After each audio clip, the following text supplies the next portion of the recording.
Welcome to Bind EduTech, and in this video lecture we are going to discuss some important multiple choice questions.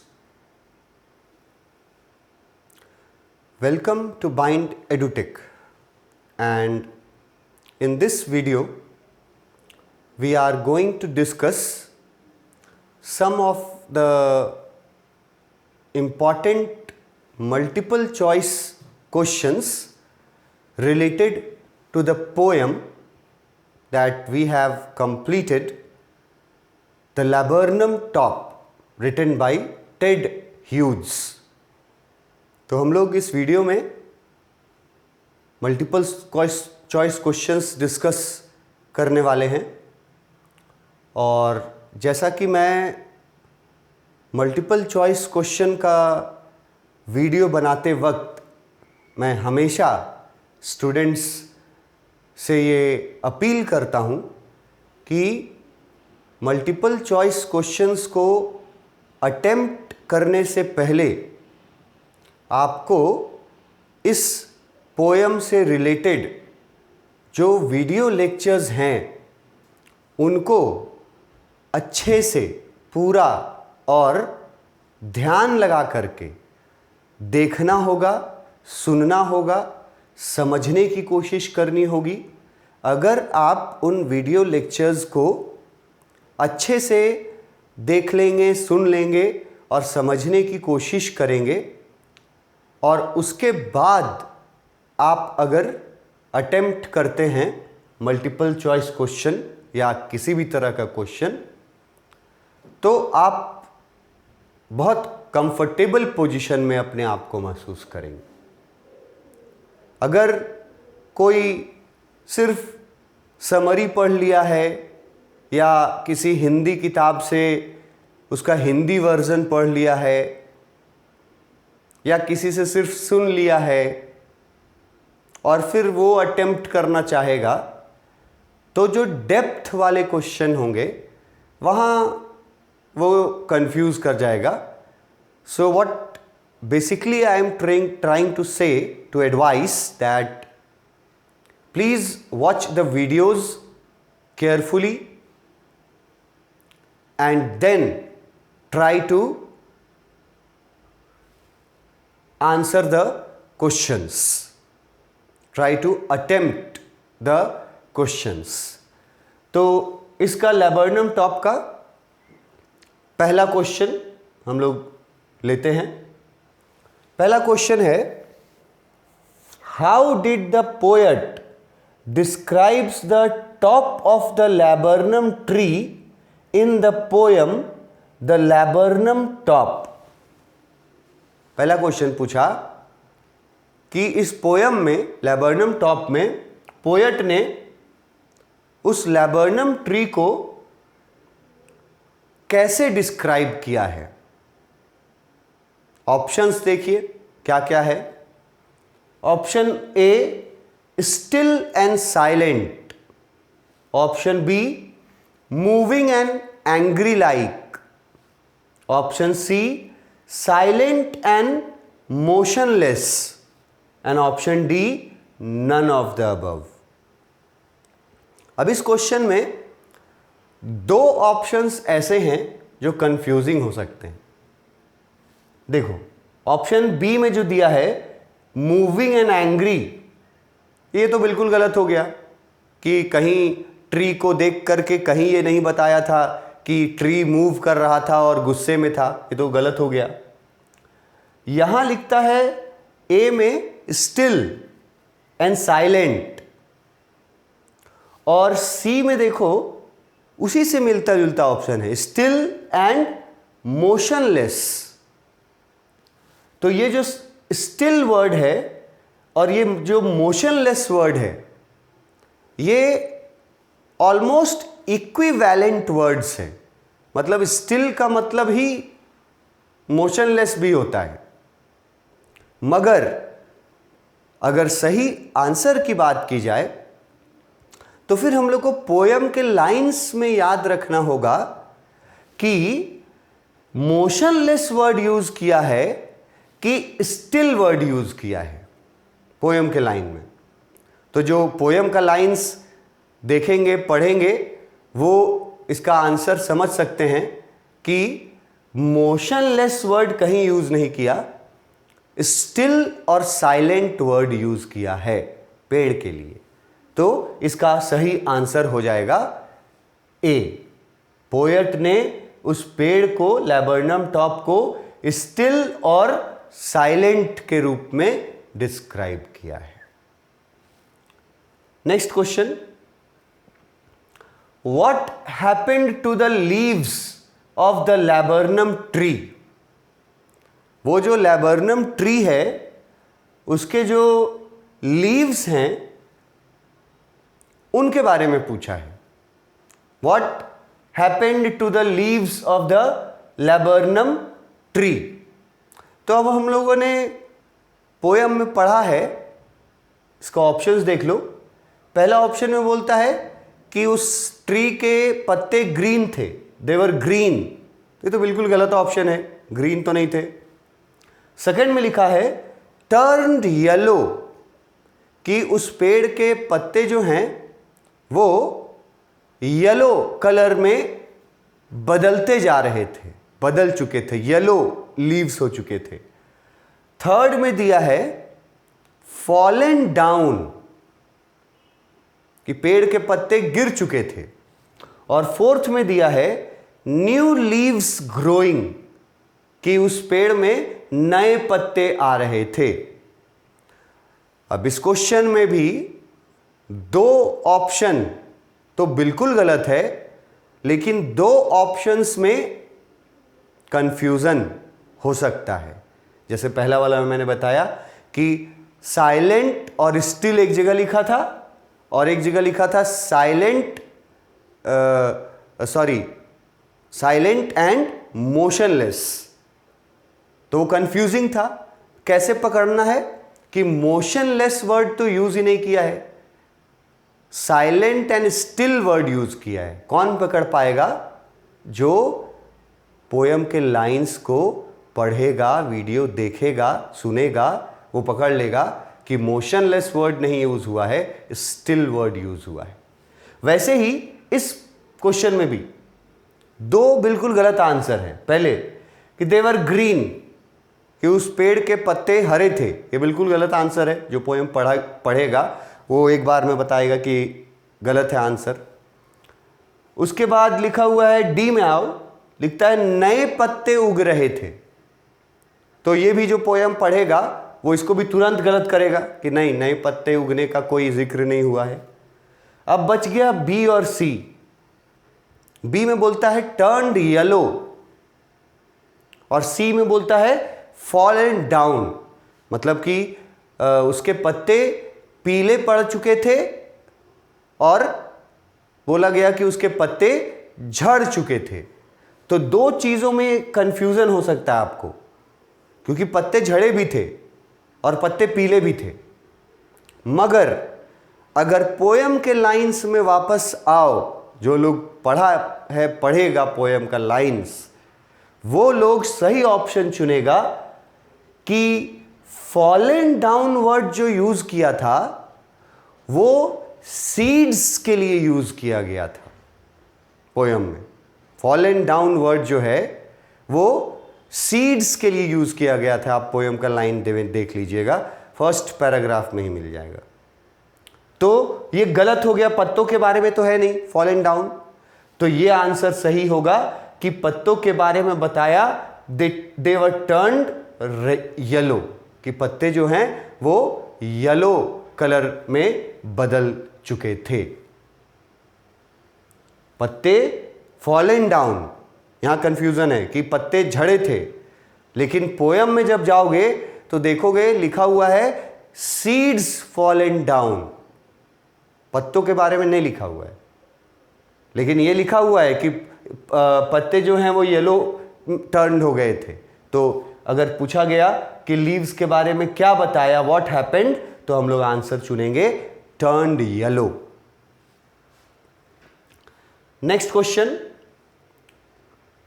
How was the tree standing in the month of September. सितंबर का महीना था, तो poem में बताया गया था first line में, फर्स्ट पैराग्राफ में ही बोल रहा है कि ट्री जो है वो किस तरह से खड़ा था, मतलब ट्री का अपीयरेंस पूछ रहा है आपसे कि कैसा लग रहा था ट्री को देख करके सितंबर के महीने में। ऑप्शन देखो, पहला स्टिल एंड डेथ लाइक, दूसरा अलाइव, तीसरा ग्रीन एंड हैप्पी और चौथा स्टिल एंड ग्रीन। अब जो लोग पोयम पढ़े हैं, एक्सप्लेनेशंस में गए हैं, वो लोग गलत आंसर को तुरंत पहचानेंगे। जैसे ये है अलाइव, मतलब वो पेड़ बहुत जिंदा दिख रहा था, ये बिल्कुल गलत है, नहीं ऐसा नहीं लिखा गया, एक्सप्लेनेशन में भी ऐसा नहीं मैंने बोला। ग्रीन एंड हैप्पी कि वो पेड़ एकदम हरा भरा था और खुश था, ये भी बिल्कुल गलत आंसर। स्टिल एंड ग्रीन, तो ग्रीन तो बिल्कुल था ही नहीं, येलो थे, तो ये भी गट गया। बचा क्या, ये answer still and death like. ये मैंने एक्सप्लेनेशन में ये एग्जैक्ट वर्ड यूज किया है कि सितंबर के महीने में वो पेड़ जो था वो स्टिल और डेथ लाइक लग रहा था, मरा हुआ पेड़ लग रहा था। तो इसका आंसर ये सही होगा, still and death like. Next question है, when did the death like tree become alive. कि वो जो ट्री देखा पोएट ने, जो डेथ लाइक था, मरा हुआ लगभग बेजान, वो कब अलाइव हुआ, मतलब कब उसमें जान आ गया, ये पूछा है आपसे। व्हेन, कब जान आ गया उसमें। ऑप्शन देखिए, इन द मंथ ऑफ मार्च, कि जब मार्च का महीना आया तब उसमें जान आया। By the arrival of monsoon season, मतलब कि जब बारिश का सीजन आया तब उस पेड़ में जान आया। तीसरा है by the arrival of the goldfinch bird, कि जब उस पेड़ पर गोल्डफिंच बर्ड आती है तब वो पेड़ जो है वो बदल जाता है, अलाइव हो जाता है। और चौथा ऑप्शन दिया है by the arrival of sparrows, कि वहां बहुत सारी चिड़ियां आती है उस पेड़ पर, तब वो पेड़ डेड लाइक से अलाइव हो जाता है। तो चारों ऑप्शन में क्या कारण था अलाइव होने का। मार्च का महीना आया था तब अलाइव हुआ था, नहीं। मॉनसून का सीजन आया था तब अलाइव हुआ था, नहीं। क्या चिड़ियां बहुत सारी आ गई थी तब अलाइव हुआ था, नहीं। यह आंसर हुआ कि जब गोल्डफिंच बर्ड आई थी उस पेड़ पर, तब उस पेड़ में बहुत सारे चेंजेस आए थे। ये तो सेकेंड पैराग्राफ का फर्स्ट लाइन में ही लिखा हुआ था, एक्सप्लेनेशन में भी, कि जैसे ही गोल्डफिंच आती है there are many changes in the tree and the tree became alive. तो पूछा क्वेश्चन कि डेथ लाइक सिचुएशन में पहले ट्री था, वो अलाइव कब हुआ।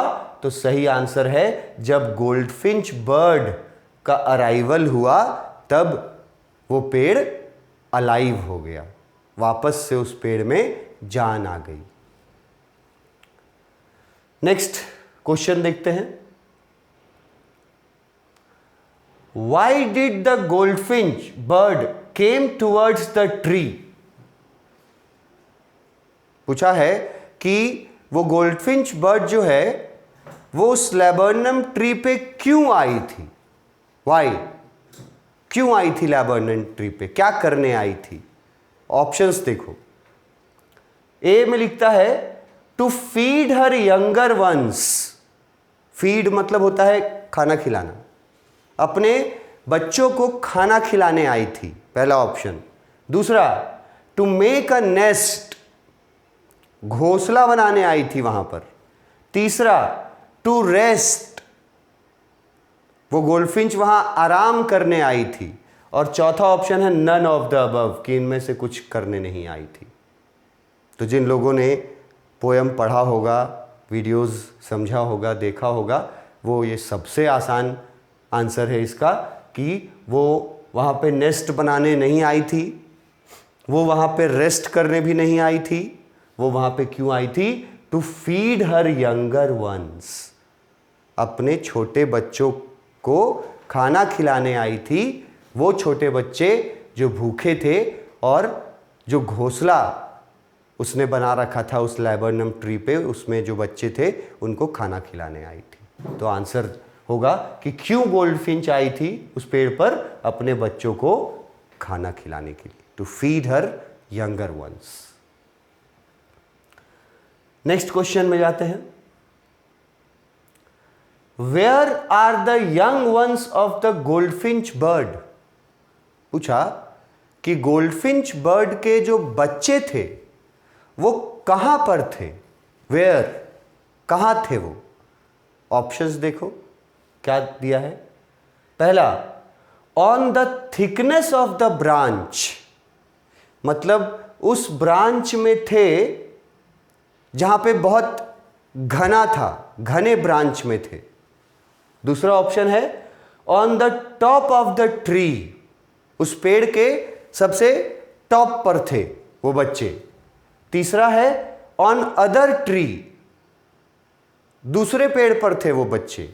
और चौथा है दे वर नेवर देयर, कि जिस पेड़ पे आई थी उस पेड़ पर उसके बच्चे थे ही नहीं। इस क्वेश्चन में भी दो ऑप्शंस तो बिल्कुल करेक्ट, बिल्कुल इनकरेक्ट है, जो फर्स्ट टाइम में समझ जाइएगा। जैसे ये लिखा है ऑन अदर ट्री, कि बच्चे किसी और पेड़ पे थे, ये तो गलत हो गया। ये लिखा है कि वो बच्चे वहां थे ही नहीं कभी, ये भी बिल्कुल गलत हो गया। ये दोनों ऑप्शन में कंफ्यूजन हो सकता है, छोटा सा कंफ्यूजन हो सकता है, क्योंकि पोयम का नाम दिया गया द लैबरनम टॉप। तो यहां ऑप्शन बी में दिया है on the top of the tree, कि उसके बच्चे जो थे वो ट्री के सबसे ऊंचाई वाले जगह पे थे। तो यहां कंफ्यूजन हो सकता है कि शायद यही वो आंसर हो कि बच्चे टॉप ऑफ द ट्री में थे, पर यह गलत आंसर होगा। सही आंसर है on the thickness of the branch, क्योंकि पोयम में मेंशन किया हुआ है एक लाइन में कि जब गोल्डफिंच आती है, जब वो इधर उधर पहले अलग अलग डाल पे बैठ करके और इंस्पेक्शन कर लेती है कि कहीं कोई खतरा तो नहीं है, उसके बाद ये थिकनेस वर्ड यूज किया है पोयम के लाइन में कि वो थिकनेस में एंटर करती है। She enters the thickness. तो इसका मतलब कि उसके बच्चे कहाँ थे? थिकनेस में थे, इसलिए ये आंसर सही होगा, thickness of the branch. Confusion में नहीं पड़ना, टॉप ऑफ द ट्री नहीं, थिकनेस ऑफ द ब्रांच में उसके बच्चे थे। नेक्स्ट क्वेश्चन में आते हैं। नेक्स्ट क्वेश्चन है what role does the tree play for the goldfinch bird? वो ट्री जो था, लैबरनम ट्री, उसका क्या रोल था उस गोल्डफिंच चिड़िया के लिए? क्या रोल था उस ट्री का गोल्डफिंच चिड़िया के लिए? किस तरह से वो यूजफुल था गोल्डफिंच चिड़िया के लिए? ऑप्शन देखो। एज अ शेल्टर, शेल्टर मतलब होता है रहने वाला जगह। एज अ सपोर्टर मतलब मदद करने वाला, सपोर्टर।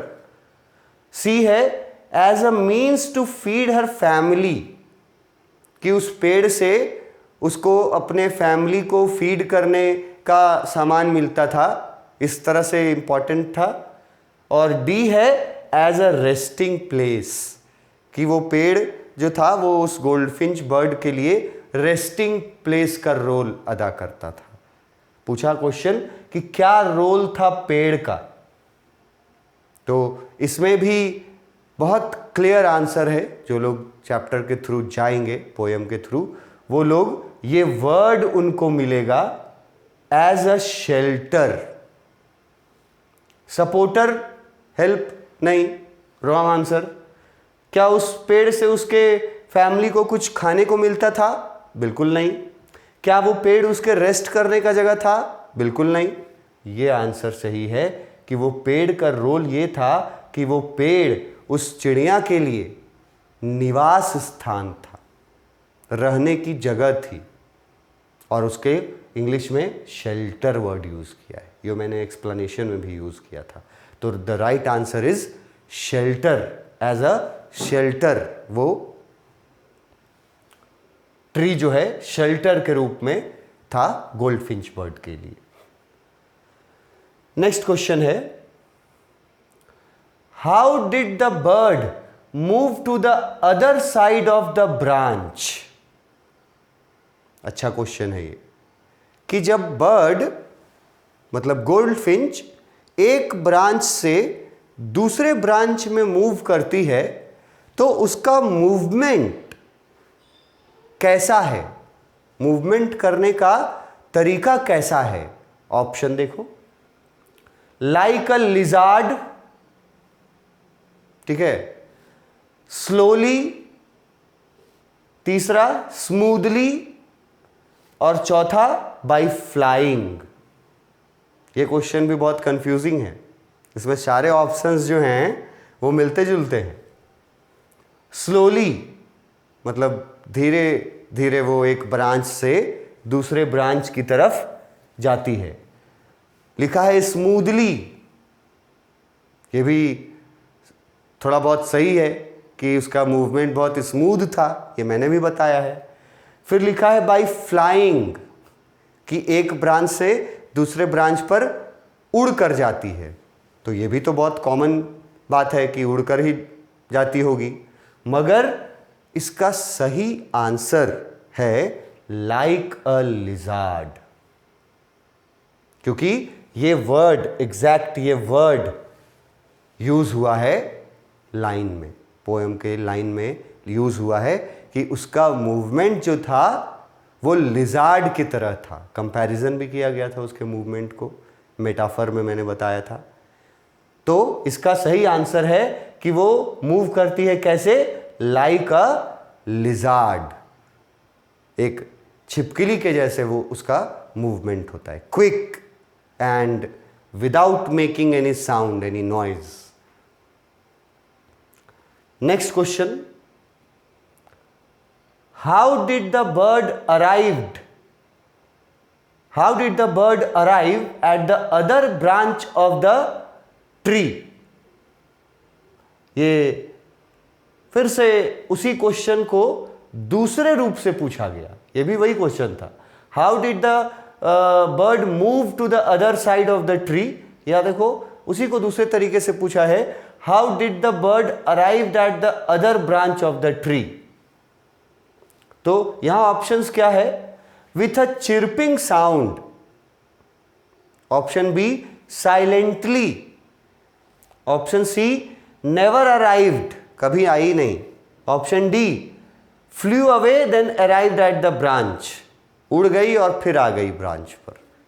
तो ये भी एक टफ चॉइस है। अब इसमें कंफ्यूजन कहाँ हो सकता है कि बहुत लोग ये सोचेंगे कि साइलेंटली वो आती है, ठीक है, ये नेवर अराइव तो ऐसे ही गलत हो गया ऑप्शन, ठीक है, और ये भी गलत हो गया। ऑप्शन किस में है, साइलेंटली, मगर साइलेंटली सही आंसर नहीं है, ये आंसर सही है विथ अ चिर्पिंग साउंड, क्योंकि चैप्टर में पोयम में मैं आपको ये दिखा सकता हूं कि ये चिर्पिंग साउंड के साथ वो आई थी।